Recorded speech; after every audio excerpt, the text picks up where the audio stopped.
Durante pronunciamento ao vivo pelas redes sociais, o deputado José Medeiros expôs a premente necessidade de um Senado que assuma seu papel e defenda a população brasileira.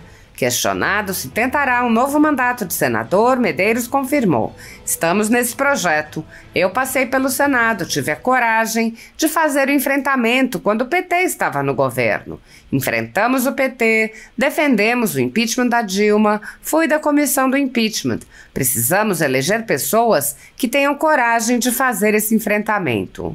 O deputado lembrou: "Eu fui um dos primeiros a entrar com pedido de impeachment de ministros que não estavam cumprindo seu papel no STF. Contra Barroso, contra Fachin, contra Alexandre de Moraes. Aliás, eu fui o primeiro político no Brasil a entrar com um pedido de impeachment contra Alexandre de Moraes. As pessoas tinham muito medo, têm muito medo. Foram pouquíssimos políticos que entraram com pedido de impeachment." Medeiros afirmou: "Eu quero buscar estar contribuindo ali no Senado, não é porque só eu tenho coragem, não. É porque eu sei que nós podemos fazer com que outras pessoas possam se espelhar e possam buscar o equilíbrio entre os poderes." O deputado explicou: "Não estou com esse projeto de ir ao Senado para perseguir ninguém no STF, mas é que a gente possa ter um Senado que realmente possa ser uma zaga na defesa da Constituição, porque hoje a zaga está aberta. O Senado abdicou das suas prerrogativas e qualquer ministro do STF faz o que quer, tanto com o Poder Executivo quanto com o Poder Legislativo, e ainda bate no peito e diz: o papel do STF é esse mesmo." José Medeiros explicou: "É importante dizer, o STF não é o Judiciário." Ele prosseguiu: "Um ministro não pode se arvorar de dizer que ele é o judiciário e que se alguém criticá-lo tem que ser preso porque é um ataque à instituição. Não, não pode ser assim. Não pode ser um ministro ter um poder absoluto de Deus.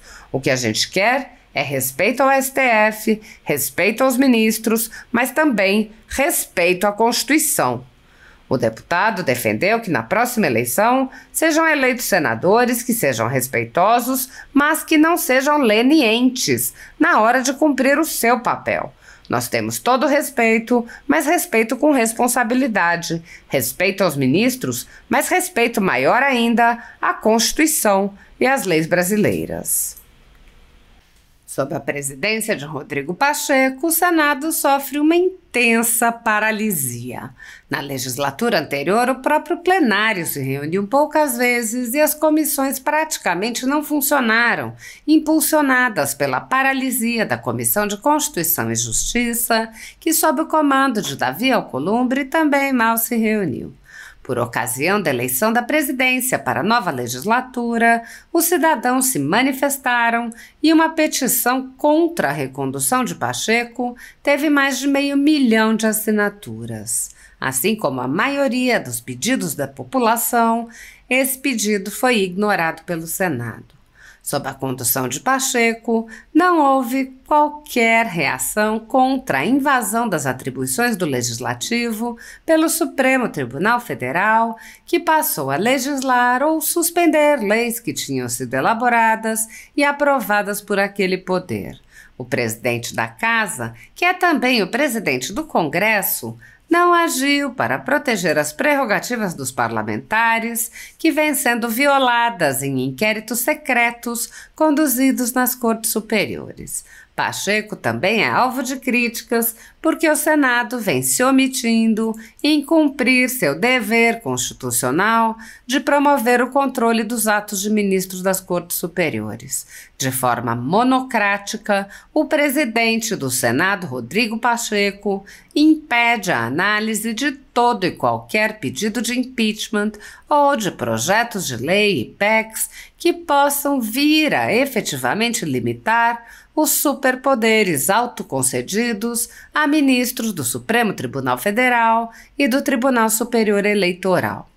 Sem controle externo, alguns ministros do Supremo agem ao arrepio da Constituição. Em inquéritos secretos, o ministro Alexandre de Moraes, por exemplo, promove uma aberta perseguição a adversários políticos. Em um desses inquéritos, a Folha Política teve sua sede invadida e todos os seus equipamentos apreendidos. O inquérito foi arquivado por falta de indícios de crimes, mas os dados sigilosos foram compartilhados com outros inquéritos abertos de ofício e com a CPI da pandemia, que compartilhava dados sigilosos com a velha imprensa. No chamado inquérito do fim do mundo e nos inquéritos dele decorrentes, já houve prisões políticas sem que houvesse sequer indiciamento das pessoas presas, imposição de uso de tornozeleira eletrônica e prisão domiciliar em endereço diferente de onde as pessoas moravam. Quebra de sigilo de parlamentares, inclusive de senadores, quebra de sigilos de pessoas e empresas, inclusive de veículos de imprensa, quebra de sigilos do ajudante de ordens do presidente da República, censura de veículos de imprensa de cidadãos e parlamentares, bloqueio de redes sociais de jornalistas, veículos de imprensa, cidadãos e parlamentares, buscas e apreensões em empresas, residências de familiares e gabinetes de parlamentares, proibição de contato entre pessoas que muitas vezes nem se conhecem, proibição a parlamentares de concederem entrevistas e de participarem de eventos públicos, intervenções no comando de partido político, prisões em massa sob alegações descabidas, multas estratosféricas que representam evidente confisco de propriedade, entre outras. A tudo isso e a muito mais, o Senado Federal assistiu passivamente. Nem mesmo a morte no cárcere de Clériston Pereira da Cunha, preso político do ministro Alexandre de Moraes, foi capaz de sensibilizar os senadores e tirá-los de sua letargia. Sem justificativa jurídica, o ministro Luiz Felipe Salomão, ex-corregedor do Tribunal Superior Eleitoral, confiscou toda a renda da Folha Política e de outros sites e canais conservadores para impedir suas atividades. A decisão, mencionada no Twitter Files Brasil, teve o aplauso e o respaldo dos ministros Luiz Roberto Barroso, Alexandre de Moraes e Edson Fachin. Toda a receita de mais de 20 meses do nosso trabalho é retida sem justificativa jurídica. Se você apoia o trabalho da Folha Política e pode ajudar a evitar o fechamento do jornal, doe qualquer valor à empresa Raposo Fernandes através do Pix, utilizando o QR Code que está visível na tela ou o código ajude@folhapolitica.org. Caso não utilize Pix, há a opção de transferência bancária para a conta da empresa Raposo Fernandes, disponível na descrição deste vídeo e no comentário fixado no topo. Há mais de 10 anos, a Folha Política vem mostrando os fatos da política brasileira e dando voz a pessoas que o cartel midiático quer calar. Pix ajude@folhapolitica.org. Assista. Um voz aqui da direita está dizendo que em 2026 é o senhor senador. Olha, eu agradeço a lembrança e nós estamos nesse projeto. Estamos nesse projeto porque eu passei pelo Senado, tive a coragem de fazer um enfrentamento quando o PT estava no governo. Enfrentamos o PT, defendemos o impeachment da Dilma, fui da comissão do impeachment e hoje nós estamos aqui nesse enfrentamento, trabalhando na eleição municipal. Mas também nós estamos de olho, lá em 2026, que nós precisamos eleger pessoas que tenham coragem de fazer esse enfrentamento. Eu fui um dos primeiros a entrar com o pedido de impeachment de ministros ali que não estavam cumprindo o seu papel no STF. Contra o Barroso, contra o Fachin, contra o Alexandre de Moraes. Aliás, eu fui o primeiro político no Brasil a entrar ali com um pedido de impeachment contra Alexandre de Moraes. As pessoas tinham muito medo, e têm muito medo. Foram pouquíssimos políticos que entraram com o pedido de impeachment. E eu quero ir ali, eu quero buscar estar contribuindo ali no Senado, não é porque só eu tenho coragem, não. É porque eu quero, eu sei que nós podemos fazer com que outras pessoas possam se espelhar e possam buscar um equilíbrio nos poderes. Eu não estou indo lá para o Senado, eu não estou com esse projeto de ir ao Senado para perseguir ninguém no STF, mas é que a gente possa ter um Senado que realmente possa ser uma zaga na defesa da Constituição, porque hoje está aberta, a zaga está aberta. O Senado abdicou das suas prerrogativas e qualquer ministro do STF faz o que quer, tanto com o Poder Executivo quanto com o Poder Legislativo, e ainda bate no peito e diz: o papel do STF é esse mesmo. Então, eu até disse recentemente, o STF é uma instituição que deve ser respeitada. Agora, é importante dizer, o STF não é o Judiciário. O Judiciário é esse poder todo, desde a primeira instância até. Então, um ministro não pode se arvorar de dizer que ele é o Judiciário e que, se alguém criticá-lo, tem que ser preso porque é um ataque à instituição. Não pode ser assim. Não pode ser um ministro que tem um poder absoluto de Deus. O que a gente quer é respeito ao STF, respeito aos ministros, agora, respeito também à Constituição.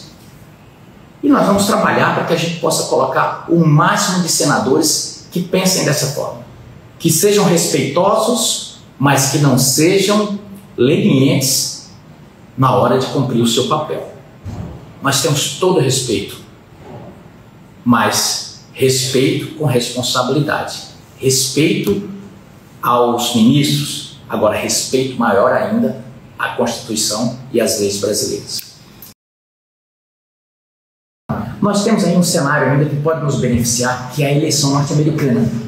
A eleição norte-americana, nós temos praticamente sozinho contra tudo e contra todos Donald Trump. Tem do lado dele ali, como um dos expoentes, o Elon Musk, que entrou com tudo de cabeça na campanha dele. E eles têm dito, veja só, uma frase muito interessante que eu achei eles dizendo: olha, não é por nós, não é por... quando eles atacam, eles quis dizer o seguinte: quando atacam Elon Musk, quando atacam Donald Trump, na verdade, não é eles que eles estão atacando. Eles estão atacando eles porque esses caras têm sido a barreira entre os atacantes e o povo que está de cá. Essa aqui é a grande verdade. Quando atacam Bolsonaro, quando atacam esses representantes, gente, que estão aí sendo presos, que nem Daniel Silveira, quando atacam Daniel Silveira, não é a Daniel Silveira que eles querem atacar. Eles querem atacar você e seus filhos. Sabe por quê? Porque é Daniel Silveira que estava ali se interpondo entre essas decisões e o povo. Quando atacaram aquelas pessoas e prenderam aqueles quase 2.000 pessoas, eles estavam atacando você. Sabe por quê? Porque eram aquelas pessoas que estavam se interpondo. Quando atacam, quando processam os deputados, os senadores, quando atacam Bolsonaro, seus filhos, sua família, na verdade eles estão atacando você. É essa grande luta que nós temos. Nós estamos agora, por exemplo, votando na CCJ um projeto que diz que não pode um ministro do Supremo Tribunal Federal derrubar uma lei que 594 deputados e senadores votaram. Por quê? Porque esses caras foram eleitos pelo povo, e se eles fizeram ali, em tese, é a vontade do povo. E geralmente porque deputado, ali em Brasília, gente, a maioria dos deputados e senadores, eles pensam na sobrevivência, e dificilmente eles vão contra a opinião popular. Às vezes tem interesse escuro na cara da madrugada, mas a grande maioria das vezes eles observam a vontade do povo.